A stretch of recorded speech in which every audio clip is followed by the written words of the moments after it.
Good afternoon.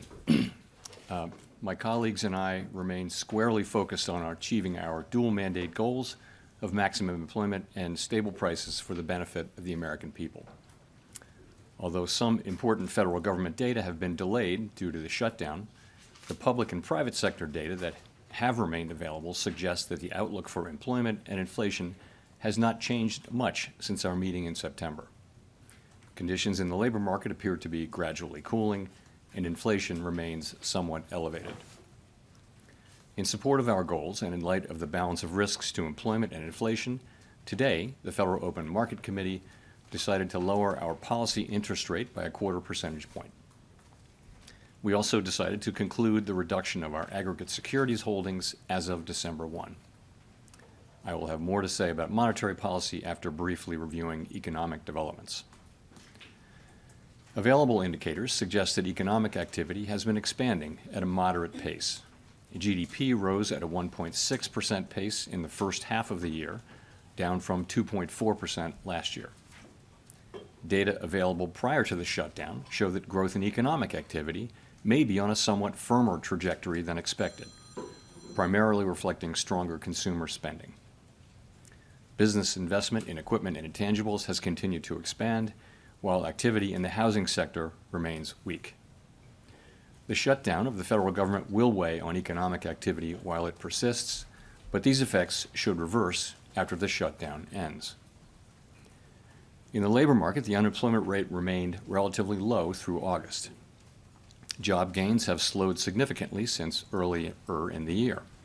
A good part of the slowing likely reflects a decline in the growth of the labor force due to lower immigration and labor force participation, though labor demand has clearly softened as well.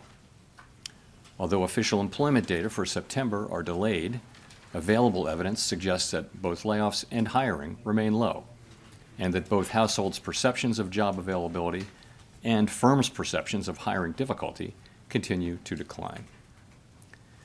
In this less dynamic and somewhat softer labor market, the downside risks to employment appear to have risen in recent months.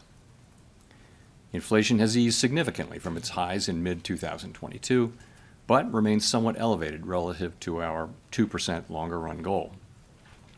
Estimates based on the Consumer Price Index suggest that total PCE prices rose 2.8% over the 12 months ending in September, and that, excluding the volatile food and energy categories, core PCE prices rose 2.8% as well. These readings are higher than earlier in the year as inflation for goods has picked up. In contrast, disinflation appears to be continuing for services. Near-term measures of inflation expectations have moved up on balance over the course of this year on news about tariffs, as reflected in both market and survey-based measures. Beyond the next year or two or so, however, most measures of longer-term expectations remain consistent with our 2% inflation goal. Our monetary policy actions are guided by our dual mandate to promote maximum employment and stable prices for the American people. At today's meeting, the committee decided to lower the target range for the federal funds rate by a 1/4 percentage point to 3.75% to 4%.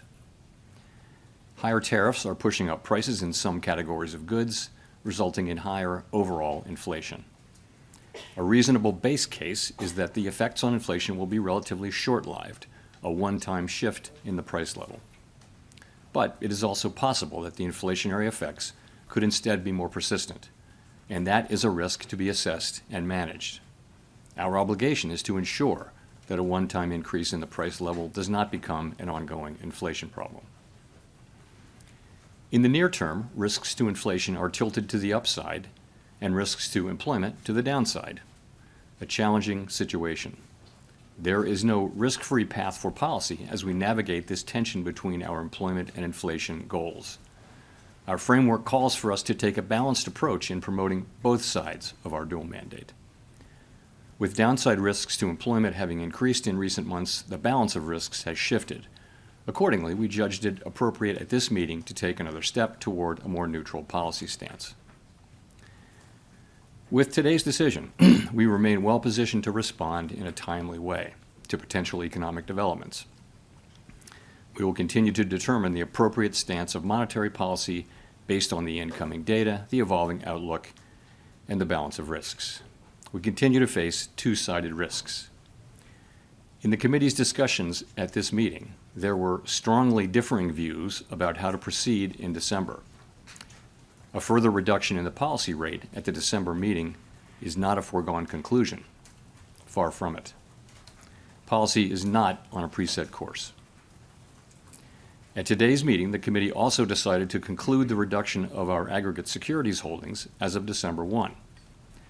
Our long-stated plan has been to stop balance sheet runoff when reserves are somewhat above the level we judge consistent with ample reserve conditions. Signs have clearly emerged that we have reached that standard.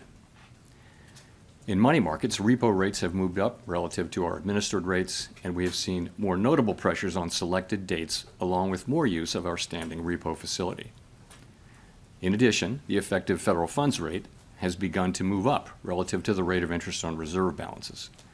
These developments are what we expected to see as the size of our balance sheet declined and warrant today's decision to cease runoff. Over the 3.5 years that we've been shrinking our balance sheet, our securities holdings have declined by $2.2 trillion.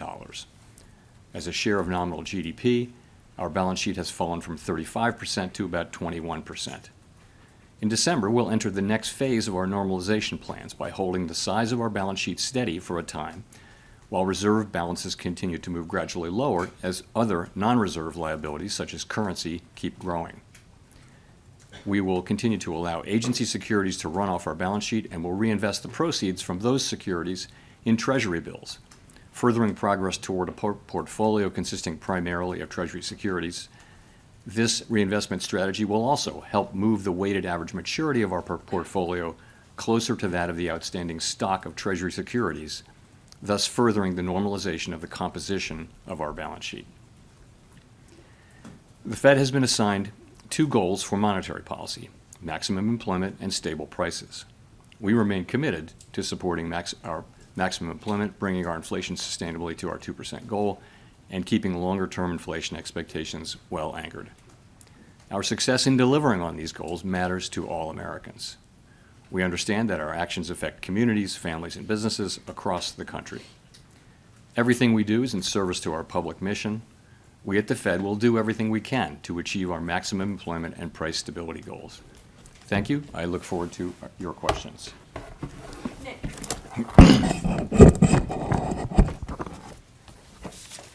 Nick Timmeros of the Wall Street